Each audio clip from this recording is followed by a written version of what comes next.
Hello friends, this is দেশি sisters. So আমরা এই কয়েকদিন আগে পুরী ঘুরতে গিয়েছিলাম, তার কিছু ফান মোমেন্টসই তোমাদের সাথে আজ শেয়ার করব। আমরা 30 মার্চ রাত 10:30টার পুরী সুপারফাস্ট ট্রেন ধরে রওনা দিয়েছিলাম। পৌঁছেছিলাম সকাল 7:40-এ। পৌঁছেই যতক্ষণে গ্রুপের বড়রা গেস্ট হাউস খুঁজছিল, আমরা আর ওয়েট না করতে পেরে চলে গিয়েছিলাম সমুদ্র দর্শনে। আহা, সেই বিচ আর সেই সমুদ্র গর্জন।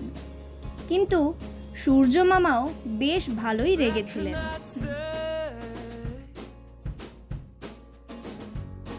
সবারই ভালো লাগার জায়গা এই সমুদ্র। এতদিনের বিজি লাইফ ছেড়ে এখানে এসে মনে হচ্ছিল যেন সমুদ্রকে জাস্ট একটা হাগ করে। তারপর আমরাও গেস্ট হাউস চেক ইন করে ফ্রেশ হয়ে চলে যাই লাঞ্চ সারতে এই 13 পার্বণ রেস্টুরেন্ট। দেন আবার গেস্ট হাউস ব্যাক করে বিকেলে রেডি হয়ে বেরিয়ে যাই মন্দিরের উদ্দেশ্যে, which is one of the 4 Dham in the world. So much peace and good vibes. But সেদিন থেকে চলছিল জগন্নাথ দেবের গ্রুমিং বিকেল 5টা থেকে 8টা, তাই মন্দির বন্ধ ছিল। আমরা তাই বাইরে থেকেই সেই ভাইব এনজয় করে চলে যাই বাকি স্পটগুলো ঘুরে দেখতে। ফার্স্ট স্পট ছিল সিদ্ধ বকুল, যেখানে বকুল গাছটা ছিল চৈতন্য মহাপ্রভুর সময়কার। আর কথায় আছে হরিদাস ঠাকুর রোদে গরমে প্রতিদিন ওখানে 3 লক্ষ জপ করতেন বলে জগন্নাথ দেব এই বকুল গাছটির সৃষ্টি করেন। সেখানে একটি অখণ্ড জ্যোতিও এখনো পর্যন্ত তারা জ্বালাচ্ছেন।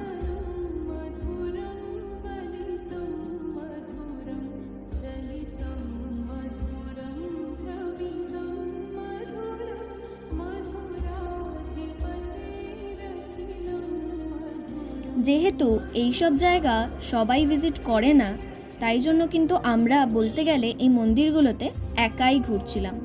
কিন্তু বিশ্বাস করুন, খুবই পবিত্র জায়গা, যেখানে গিয়ে মনটা একদম শান্ত হয়ে যায় আর সেখান থেকে বেরোনোর ইচ্ছেও করে না।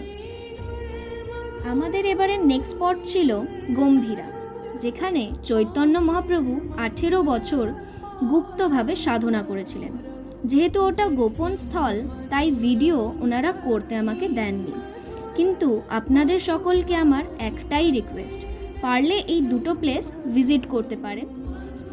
এই মন্দিরে ছিল চৈতন্যদেবের চরণ পাদুকা, কমণ্ডলু আর সচিমাতার দেওয়া একটি কাঁথা। এই দুটো স্পট ভিজিট করে আমরা আবার চলে যাই সেই সমুদ্র সৈকতে। নেক্সট ভ্লগ খুব তাড়াতাড়ি আসছে। Thanks for watching.